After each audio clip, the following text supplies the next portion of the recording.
I know it's weird to mention this anime considering the rocky start it had when it first aired, and its so far uneventful start of season 2, but I've always liked this anime. Granted, it was mostly because I somehow missed that first episode when it first came out, don't know how that happened, but it also just came out at a perfect time for me. I was really starting to get into Dungeons and Dragons, and having an anime that was sort of inspired by it was really cool. It also itched that part of my brain that was kind of missing. It was a big breath of fresh air from all the other animes I was watching at the time.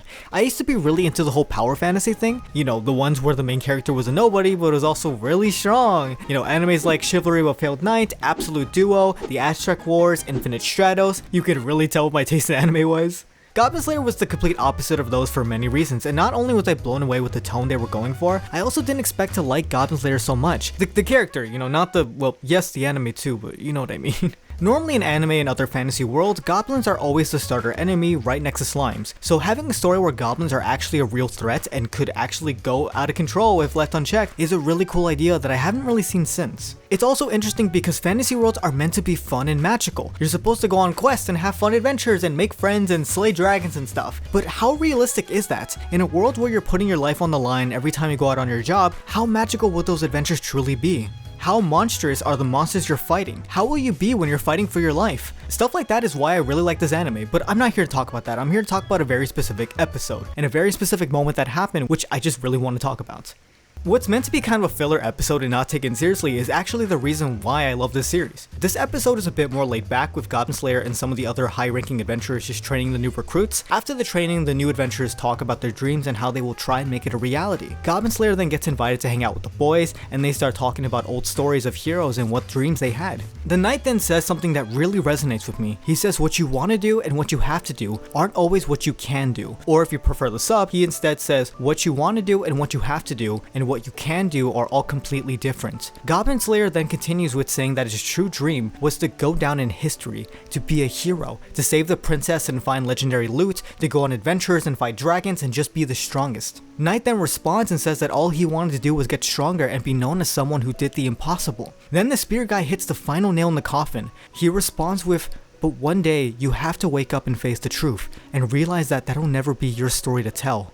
When I first watched that scene, I nearly cried. It felt like such a punch to the gut, but that's what reality is. Not everyone's gonna be special and go down in history and be remembered. You aren't the protagonist in any story. You are simply just someone walking the earth, sharing a spot with other billions of people living. You are simply existing, and sometimes those people just simply exist and then stop existing. Sure, you have dreams and others might accomplish theirs, but others aren't so lucky. Goblin Slayer is someone who has had his innocence taken in that one fateful night, and as a kid he used to dream about being a legendary hero, but now the only thing that drives him is his job. His duty to make sure that no one else has to go through what he went through all those years ago. And that's some pretty powerful stuff. That's what I was looking for with this character. Like, sure, season 1 for the most part was pretty much surface level. Like, it never really went too deep. Sometimes it had some interesting ideas, but now with this episode, we really see just how far this whole premise can go. Especially when you consider how long does Goblin Slayer have to go until this is all over? Will he just continue to kill goblins till the end of time? Or is there another way? It's really interesting because Goblin Slayer is technically one note. I mean, his profession is his title. He doesn't even have a name. No one does, which is kind of funny.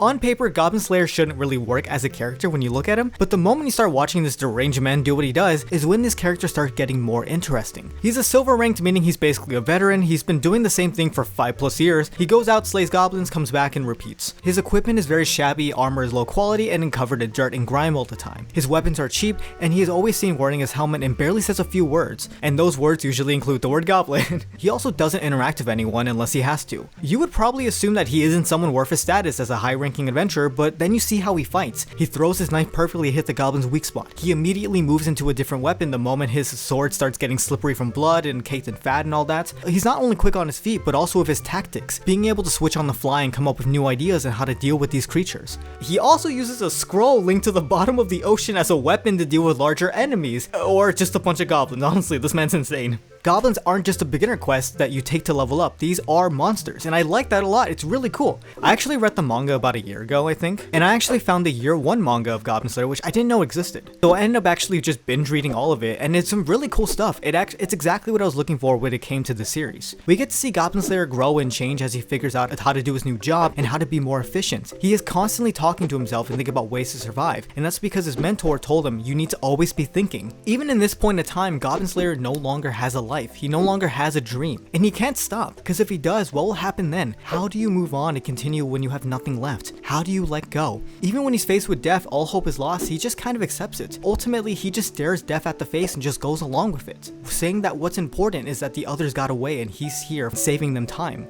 It's really crazy stuff. So moving back to the anime, in season 2, in the beginning of season 2, we get introduced to this new red-haired wizard. He is insanely annoying and doesn't know anything, and we all hate him. But he's just a rookie, so I guess it's fine. And he for some reason wants to slay goblins. That's literally one of the first things he says when he first shows up. In the next episode, we learn that he had a sister who was pathetically killed by some random goblins, and now he wants to hunt them out of revenge because he's getting bullied or something like that. Now, if you're saying, whoa, that's kind of similar to Goblin Slayer's backstory, and yeah, basically, that's the point. It's a cool idea, but these episodes were kind of hit or miss. It was definitely satisfying for the wizard to realize just how serious goblins are, and then seeing him train and get close to the other adventurers, but the kid only stuck around for barely 4 episodes, and when you look back on it, you can honestly just cut out those 4 episodes, and you won't really miss anything. It's kind of just like, hey, this happened, now we're moving on to the next thing, but I guess that's D&D adventures, I don't know. But even if you do cut out those episodes, you do kind of miss some things, like, oh, when Goblin Slayer learns about the wizard kid's sister, he throws his helmet to the floor and completely falls apart. That's something we've never seen him do. Not only does Goblin Slayer feel like he's stuck in this cycle, even after all that he does, there are still others who meet the same fate that he did. There's also more to this. If you remember back to season 1, episode 1, this red-haired wizard's whole party died, and she was struck with poison and was dying slowly, so Goblin Slayer ended her misery. If you haven't put the pieces together, then I don't know what to tell you. But yes, those 2 red-haired wizards are related. That wizard we saw in season 1, episode 1 is this wizard kid's sister, and Goblin Slayer killed her. And now there's only one question. What makes goblins any different from Goblin Slayer? They both basically did the same thing, kind of, not really, but you get what I'm trying to say. Goblin Slayer and goblins are now the same side of the same coin. I don't know what the saying is. It's really cool to see Goblin Slayer just completely fall apart and just blame himself right then and there, because he thought he was doing good, but now he thinks he's just doing bad. He thinks he's not doing enough. So after the wizard kid's training arc and the first goblin slaying quest and talking about his dreams, he realizes something very important, that he wants to be nothing like Goblin Slayer. He doesn't want to end up like him at all, which is funny. He comes to this conclusion because he doesn't want to be consumed by revenge and take down this path that Goblin Slayer has. Even if it sucks that people will remember his sister horribly, he says that he can't change the mind of fools, and he'd rather move on. He then triumphantly says that he will become a dragon slayer, and then he's sent off on his own quest. This is honestly really cool. This kid was able to do something that Goblin Slayer never could, even having the same dream that he did when he was a kid. Maybe there was some good choices after all, and maybe it's possible to find something else to chase. Maybe after everything that happens, you still have something. You just need to take that first step. Or I don't know, maybe it's not that deep. This show actually has a few themes, and one of those themes is not being able to let go of that revenge and not being able to move forward. And yes, I know that's kind of a bold claim, considering the show is just, Goblin! Regardless, I'm very excited to see how the show develops. I really hope that maybe Goblin Slayer will find his peace someday and finally be able to move on and find happiness. I'm really glad that this whole arc didn't end on a sad note, and that's good for all of us. It's definitely not the time of year to get depressed, because Christmas is great. I love Christmas time, even though it's still November, but hey, I mean, if you're watching this at Christmas, Merry Christmas. This is a very weird episode to release during that holiday time, but oh well. Yeah, I hope you all enjoyed the video, and I'll see you all next time. If you have any ideas you want me to talk about next, then please leave them in the comments below. And yeah, I'll see you all next time. Goodbye!